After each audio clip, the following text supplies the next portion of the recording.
In this video, I'm going to show you some of my favorite techniques for making reflective surfaces look awesome. Let's jump in.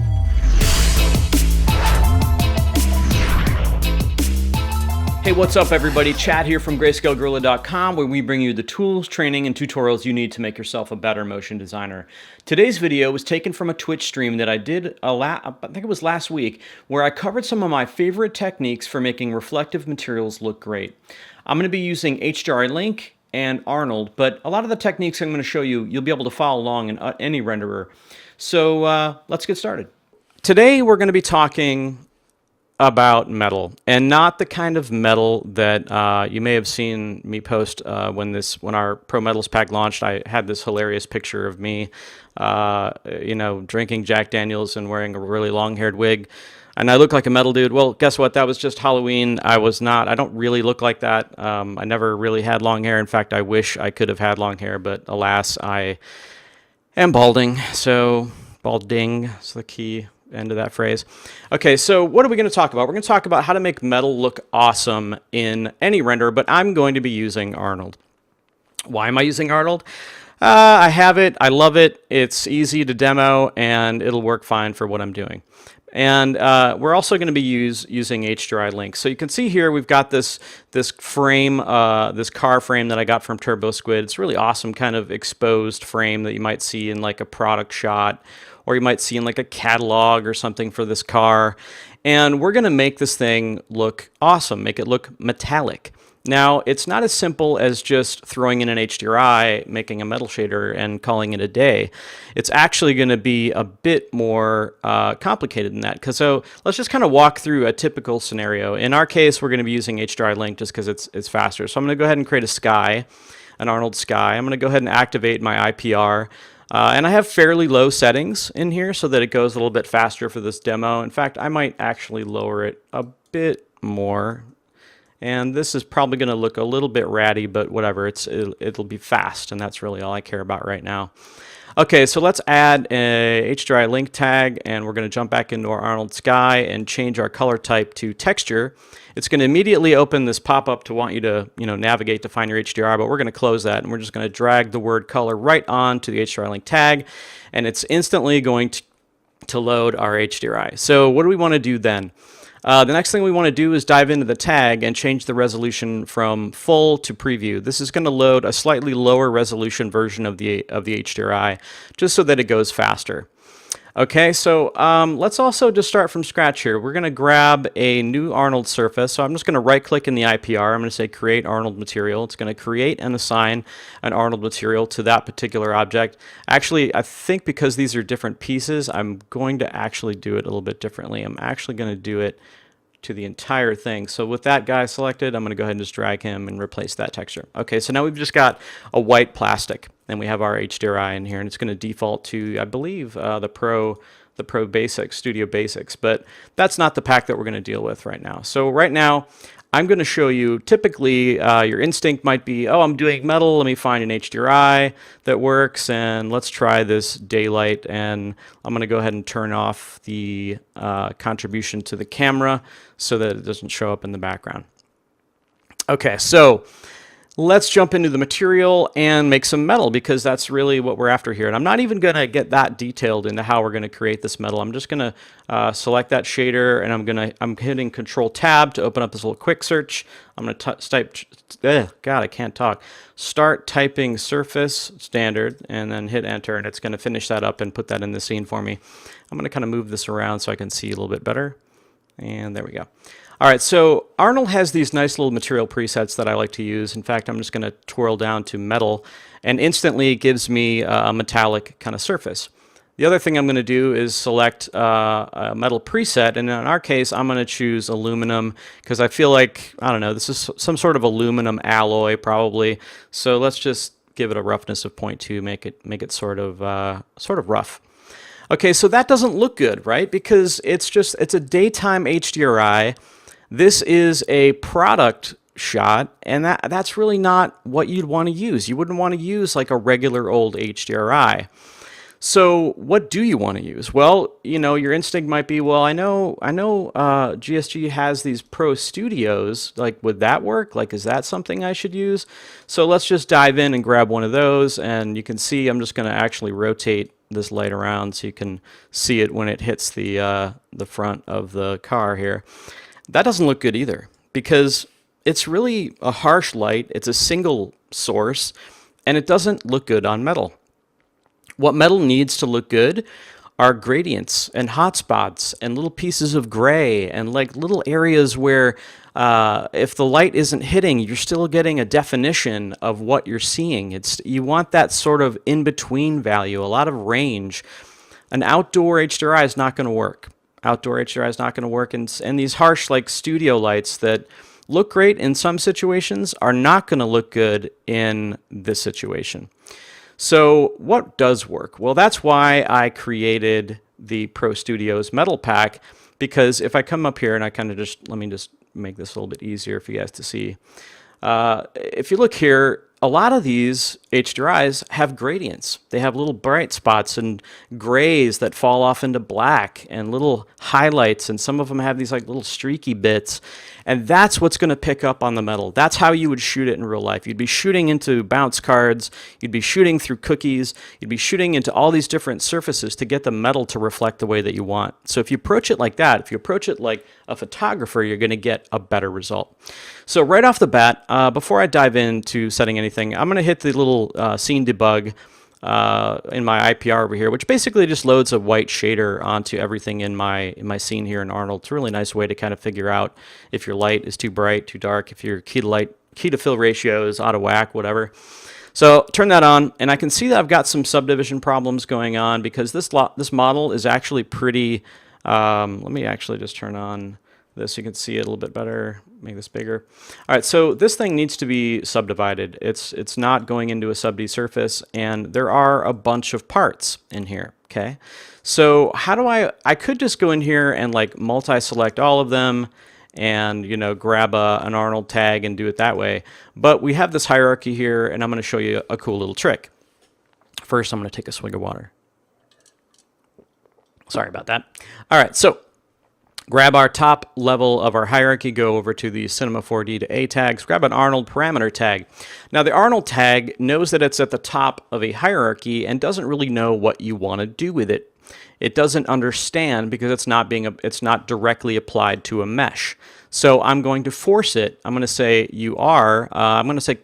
well, actually, let me go back. I'm going to hit the Show Custom Parameters tag, and I'm going to force it to think of this tag as a polymesh tag.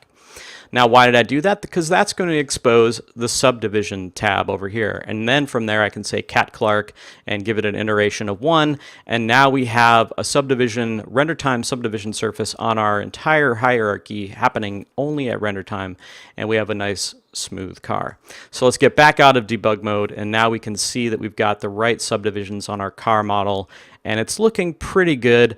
But again, this is not the kind of lighting I would use to approach this type of shot. I think what I would do in my case is something, I would let my end result kind of dictate what I'm after in terms of lighting. So if I'm going for drama and I'm doing like a dramatic shot, maybe this is for a print ad or the end tag of a spot or something, or maybe it's going to appear in the spot, I want something more dramatic, and I know that something very top heavy with a little bit of a highlight like this one right here, Metals 09, is going to do that for me. And I'm just going to kind of frame up on this, and I'm going to create a camera from this view after it finishes autosaving. Of course, autosave always has to happen at the most inopportune times. Okay, create a camera. I'm going to make this camera like an 80mm camera. I'm going to back it off quite a bit.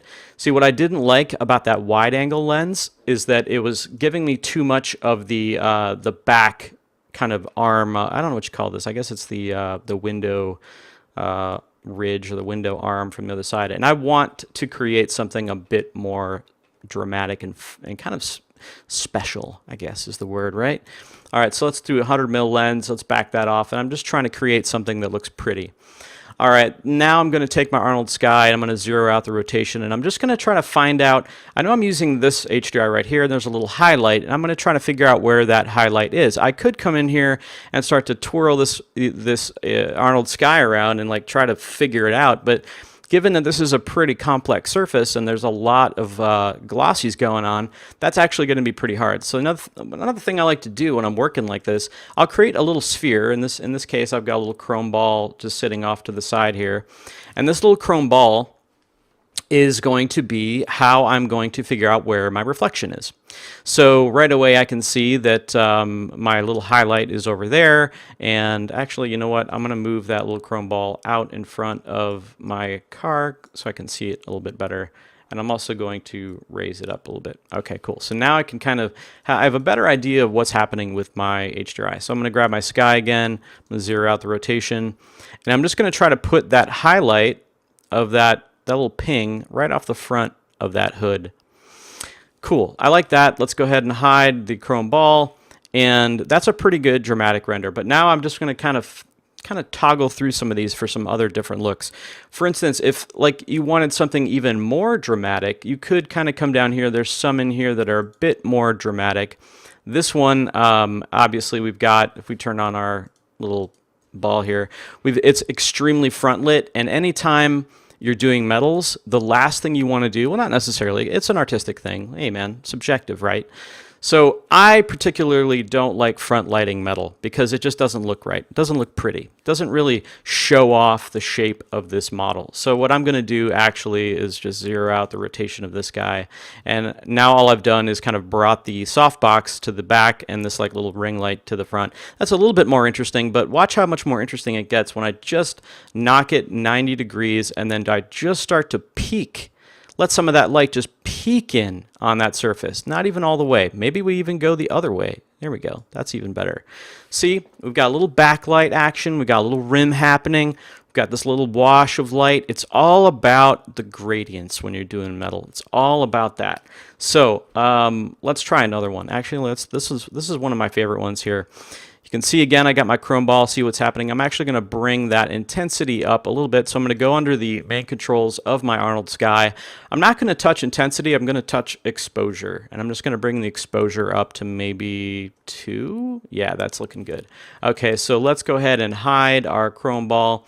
And again, not bad, right? It's looking a little bit grainy, not worried. We can clean that up, not a big deal. Not even going to get into that, actually. I just want to talk about why I'm doing these things. So drama. You want to create drama, you want to rim light stuff. You want to have fewer gradients. If you're doing something like maybe it's more of an instructional thing. Maybe it's something that's going to appear in a catalog showing off the awesome structural integrity of this car. In that case, you'd probably want to use something that's a little bit more evenly lit. This one, 19 right here, it's got a lot of gradients, little washes of light and dark. It's really pretty. Let's see how that looks on our chrome ball, just so I can kind of line it up. What I like to do also, and you're going to see me do this a lot, I try to line up the darkest spot to be facing the camera, the darkest spot of the HDRI. So you can see right here, this is behind camera, and that's not what I want. I want to actually come over to the coordinates. Let's zero it out, see what that gives us. All right, that's not what I want. I want to 180 this, okay? Oh, actually, you know what? That was what I want. I think I just had my exposure too high. Yeah, I forgot to bring my exposure back down. So when you're doing metals, one little trick. Always try to have whatever's right behind the camera fairly dark. And in this particular HDRI, it is pretty dark. In fact, let's choose one that's actually black. The reason that I like to do that is because, like I said, anything that is directly behind camera reflecting in metal generally doesn't look that good. Plus, in the real world, it would be sort of difficult to have something directly behind the camera without the camera showing up in the reflection. So it's kind of, common sense. So save yourself the trouble. Try to mask off or create some sort of flags to keep the area directly behind camera from being reflective. Or if that's a conscious decision, like maybe you're actually trying to make look like you maybe have a ring light on the camera, that can look kind of cool too. So it all depends on what you're after. But in this case, we're going to leave that off. All right, so that's kind of how I lit some of these car frame shots that show up on our website. I'm going to open up a few other models here because this model is great, and I feel like, you know, we could kind of dive in here and do like a 3/4 thing, or maybe we want to, like, you know, get a little fun with that. And now, of course, like this HDRI is just not going to cut it for this. I mean, I could rotate it, but again, it's just not going to work. So let's go back into something that's a little bit more built for this sort of thing. Ooh, I kind of dig that one. Except for that one, I think I might rotate this guy 90 degrees to kind of give it a little bit more, maybe -90. Try to rim light that a little bit. Oh, that's nice. A little bit better. And man, having the IPR, whether you're using Redshift, Arnold, Octane, whatever, I don't know how the hell we did this stuff before we had the real-time IPR feedback, because seriously, whenever you're doing this type of work, it is, you got to have it. I mean, it's just so hard to kind of figure out where the reflections are, and if you don't have that real-time feedback, it becomes a real pain. Okay, so there's our car model. Now let's see, what else do I have in here? I got some other fun models in here. Let's turn off the car frame. Let's do something really complex. Let's do this engine. So hopefully this will load okay. Let's turn on this engine, and boom. Okay, and you know what? Let me hide the metal frame. So again, I've got this really awesome model from TurboSquid. I'm kind of like addicted to going on TurboSquid and like finding these like crazy complicated looking models to do lighting studies with. Wow, dude, I didn't really have to do anything. Look at that. It just looks cool. Anyway, so again, how would I approach something like this? It's very cylindrical. It's complicated. Again, these are all built with these types of scenes in mind. If you're doing product stuff, this is like perfect way to handle this stuff. So in this case, like if I had something, let's just do the wrong thing first. Okay, so let's go back and we'll grab, we'll go into Paradise, we'll grab this outdoor, right? So your client says, hey, we need this, you know, render of this engine model, and we want it to look all metal and chrome. And you're like, chrome? Okay, cool. Yeah, I'll grab an HDRI, right? Well, look at that. It doesn't look good. That looks terrible. I mean, maybe if this was like where our engine was sitting, and like we went out to, and we had like some background plate or something, and we like shot it, like, okay, well, yeah, I guess that kind of works, but it doesn't look sexy. It doesn't look cool. So again, getting back into why does it look good? Well, the why is because it's all about the drama. It's all about that drama when you're doing this sort of thing. And I forget which one we had in there. I don't think it was that one. I want to say it was this guy. Well, anyway, let's just click through some of these, and you'll quickly understand like why I choose the ones that I choose. Again, let's turn on our chrome ball. I want to see that chrome ball in there so I can really tell where my reflections are. That's probably fine. So in this case, we've got a very cylindrical object. So I personally would want to do something that was very top lit with a little bit of bottom and then some sort of interest in the middle so that I could pick up a lot of these details along the way. And I'm just going to experiment here until I find one that I like. And that one is not it. This one's pretty darn close. This one has just kind of some foggy lights on the top and the bottom, and it's not bad, but it's not giving me a lot in the middle. You can see the middle is completely falling off to black. So I'm going to keep going until I find one that I like. This one's not bad either. I think I just need to I'm going to actually zero out the rotation of this guy and maybe go 180. No, that's not going to work. Let's go 90 degrees. No, let's try -90. There we go. Now we're getting somewhere. All right, this is looking cool, but this particular metal is a bit too shiny for my liking. So I think I might have had like a completely different shader on this guy. I did. So all right, so I'm going to open up that shading network, and I'm just going to give it a bit more roughness. Whoa, way too much roughness. Let's just go like 3. That's pretty good. And now I'm going to just like find a cool angle on this thing. I don't want to do anything straight on. Once again, autosave doing its thing, making me angry. All right, so let's find something that's a bit more dramatic. I'm going for drama here. Ooh, that's not bad. Let's come in here, and I'm going to just bring that. Nope, that actually looks pretty good. So a lot of what I do when I'm working on these types of shots is just experimenting.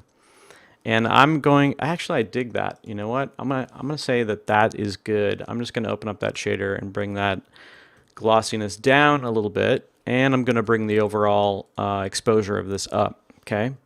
Now let's say this is the angle that we want to render. And actually let's kind of, you know what? I kind of dig it when we have a little bit of negative space around it. Something more interesting about that. Let's hide our chrome ball and frame up on our engine here. This is looking good. It's actually pretty darn good. Yeah, not a whole lot you have to do there. Once you kind of built the materials, and again, this materials, there's really not much to it. Like, look at this thing. It's really just a metal preset. I don't even have any roughness maps. I don't have any dirt, anything like that. I might get into that a little bit later if we have time, but I'm not gonna dive too deep into that. Let's just move on to another one. Okay, so we've kind of covered this sort of thing, and you're probably thinking like, okay, well, you know, he's showing a lot of this HDRI pack, but you know, what if I need that finite control? What if I need to like really get in there and make it something my client wants a highlight in a very specific place? All right, well, let's take a look at that. What does that look like? All right, so let's jump in here. Let's take a look at some typography. Okay, so we didn't talk about typography. And typography, I mean, come on, like you're gonna have to do a metal logo at some point in your career. It's just, it's one of those things that you know is just gonna happen to you. Let me take a drink here. All right, we've all been there. We've all had to do these metal logos. Some people dig them. I don't mind doing them, actually. I mean, they can be kind of fun. First thing I'm going to do is create a new camera and look through it, and I am not going to use a 100mm lens. That's going to be way too long for this sort of work.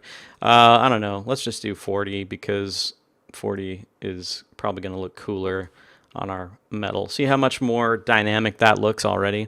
Those lenses make a difference, folks. They do make a difference. All right, so let's create a shader for this guy.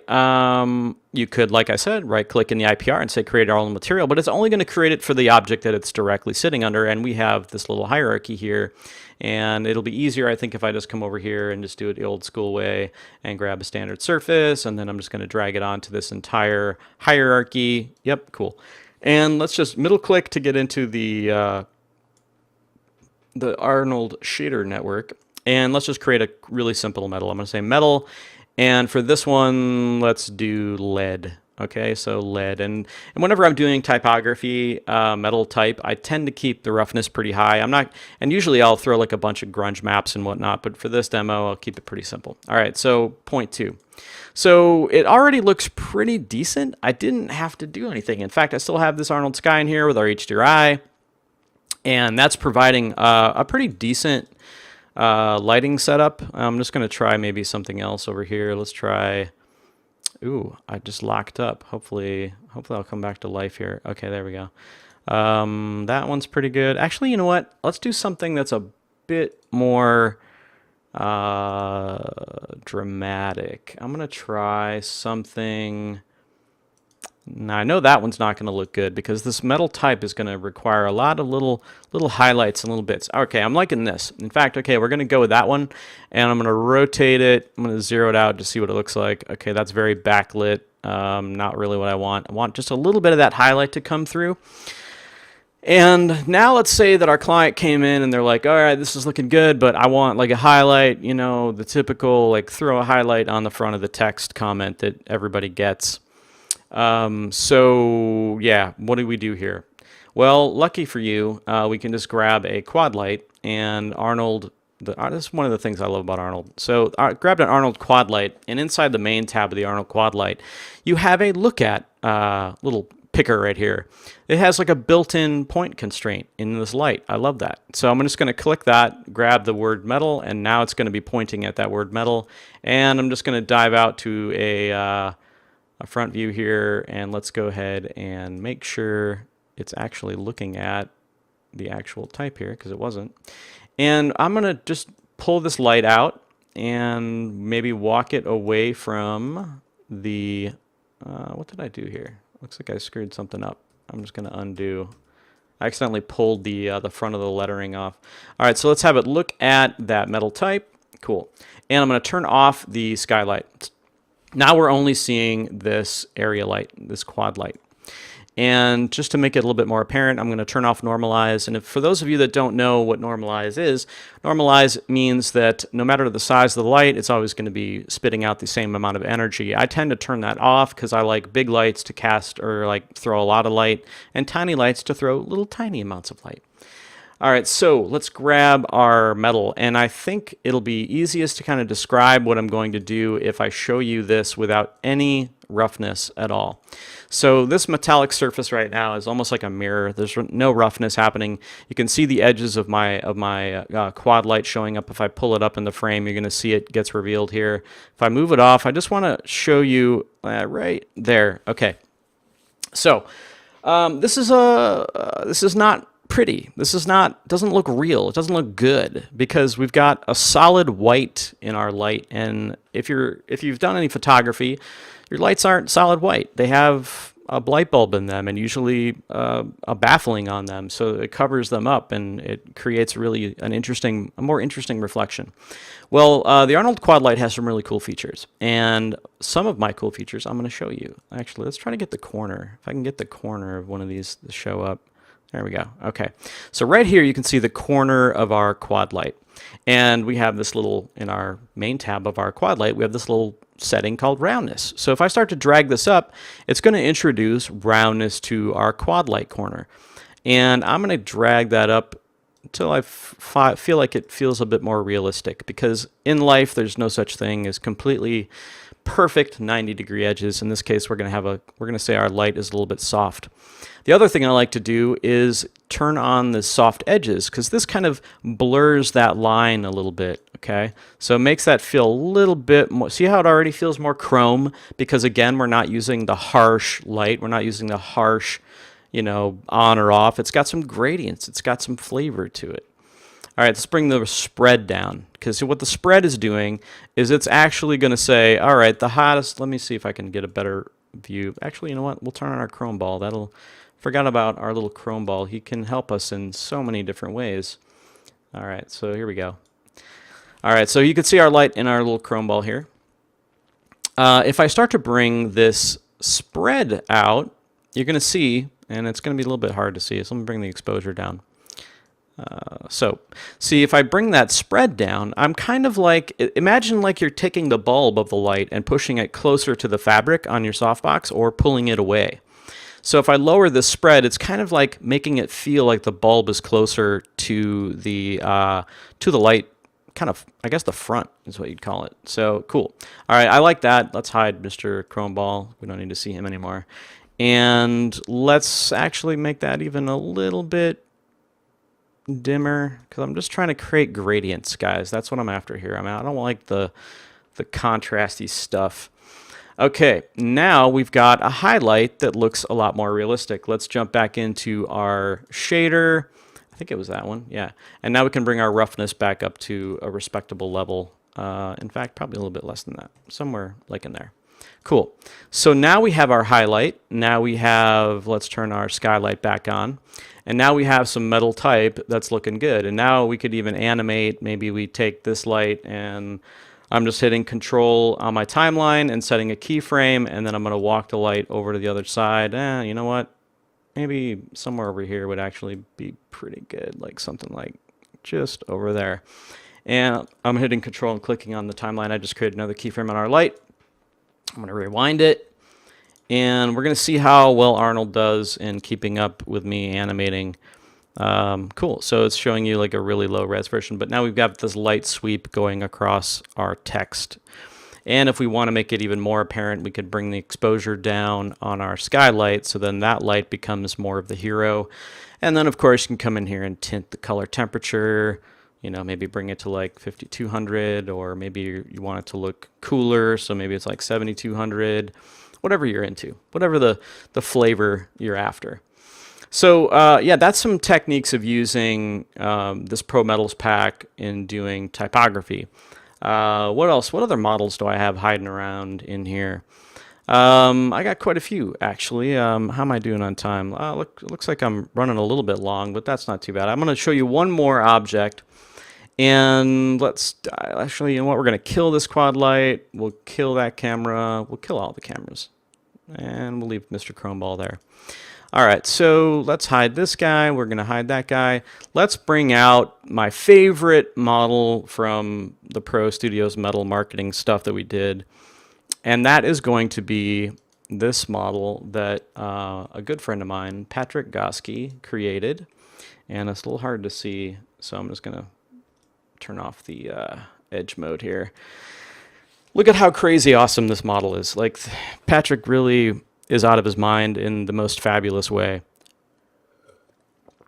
And we're going to do a nice product render of his sculpt. And this aspect ratio is not doing it for me with this model, so let's go ahead and change that. Let's do a width of, let's say, 500 and a height of maybe 650, something like that. And we'll lock that down and raise it up. That's probably good. Cool.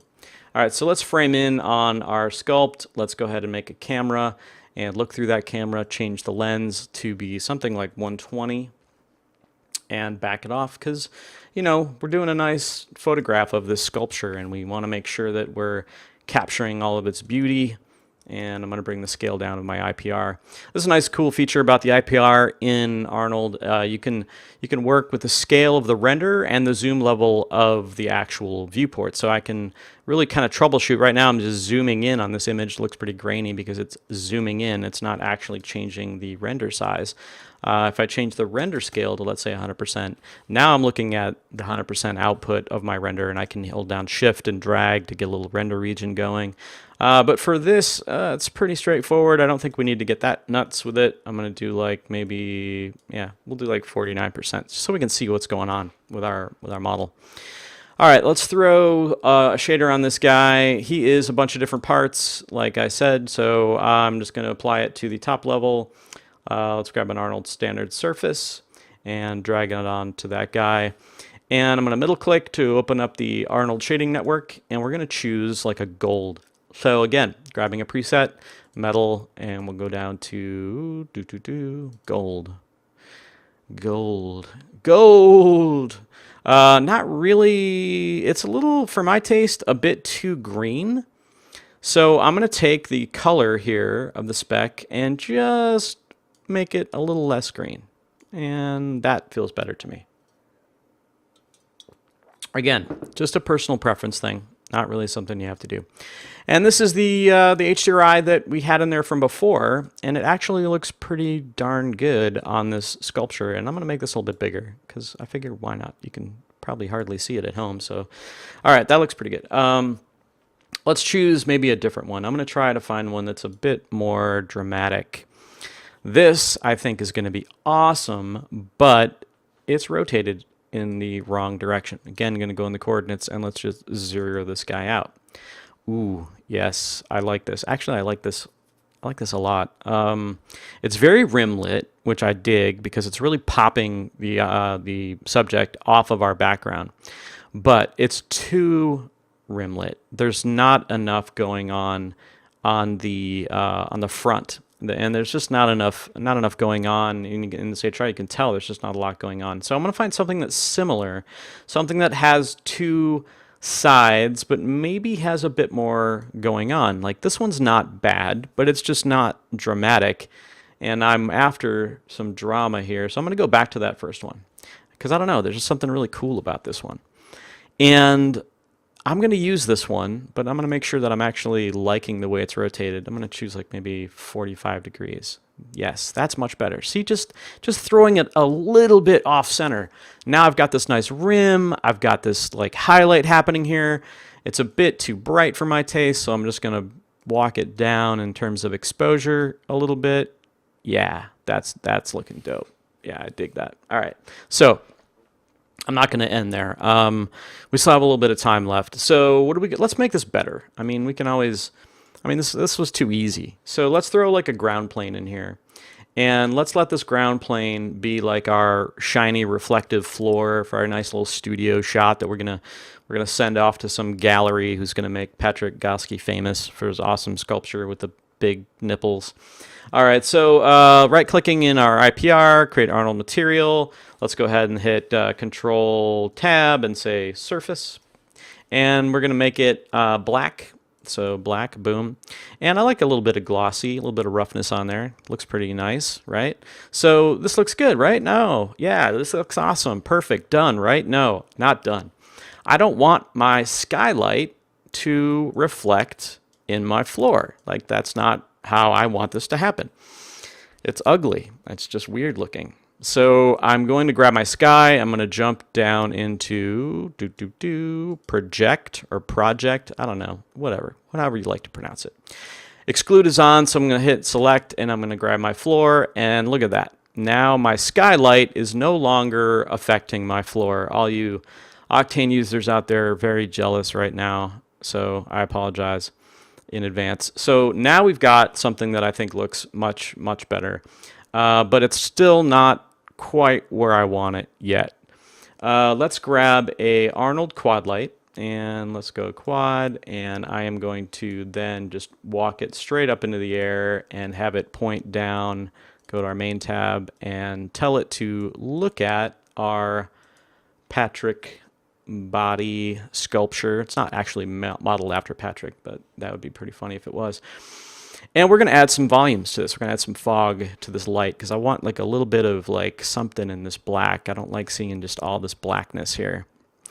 So let's try this. Let's go ahead and go into my globals here, jump into my Arnold and my environment, atmosphere. It's got this cool little thing here.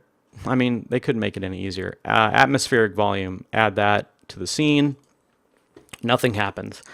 Why is nothing happening? Well, my quad light, if you look down here, I believe it is not actually going to be contributing to volumes. Is it? Oh, yeah, it is. I probably don't have them on in my actual render settings, so let's go ahead and turn those on. Ray depth, volume, let's give it at least 1.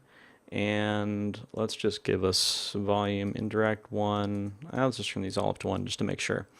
All right, so we need to actually have some volume happening on this light. Right now, let's see, why is it not showing up? It should be showing up. It's very odd. Let's turn that guy on. Density is at 0.1. That's very strange. Let's turn this off.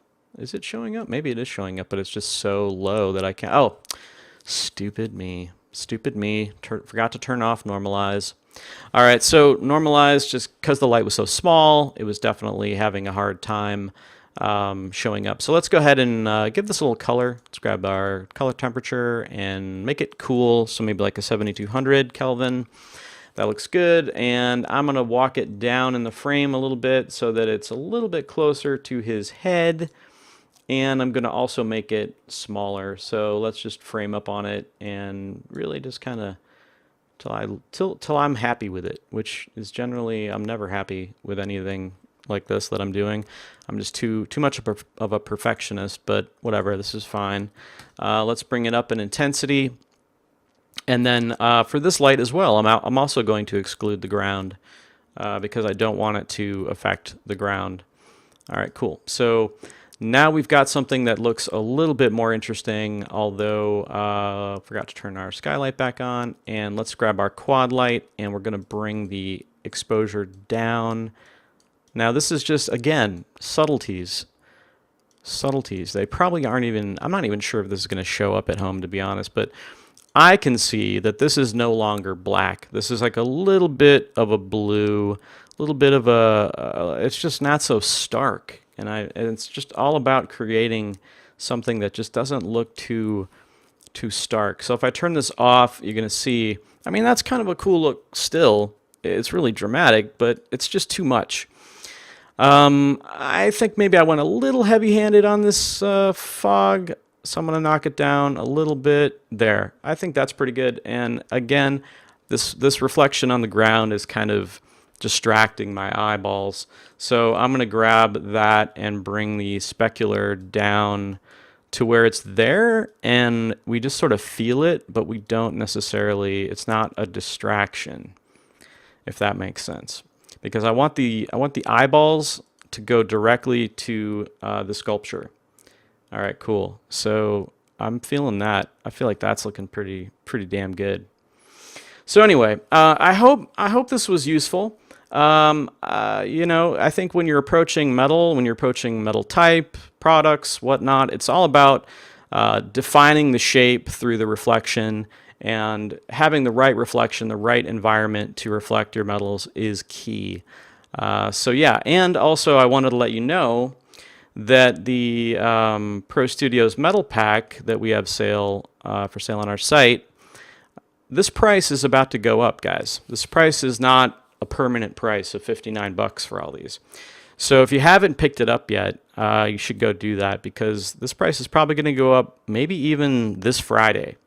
So you probably want to get out there and pick this thing up. It's definitely one of our favorite HDRI packs, and if you're doing metal, oh, look, there it is. Oh, this is more of a coppery color. But you can see I comped it. This is heavily comped, but you can see there's a gradient back here. I kind of did the same thing in my render. But yeah, so this is going to be going up in price. So you're going to want to get out there and grab that stuff.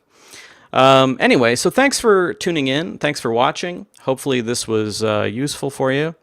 And hopefully you'll start sharing some really awesome metal renders with me, and show me what you've created. Show me some crazy nippled monster that like I just did. So yeah, hopefully it was useful, and we'll see you next time. Thanks for watching.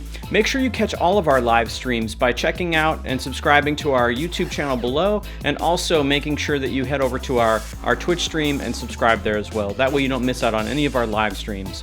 All right, I hope you had fun, and I'll see you next time.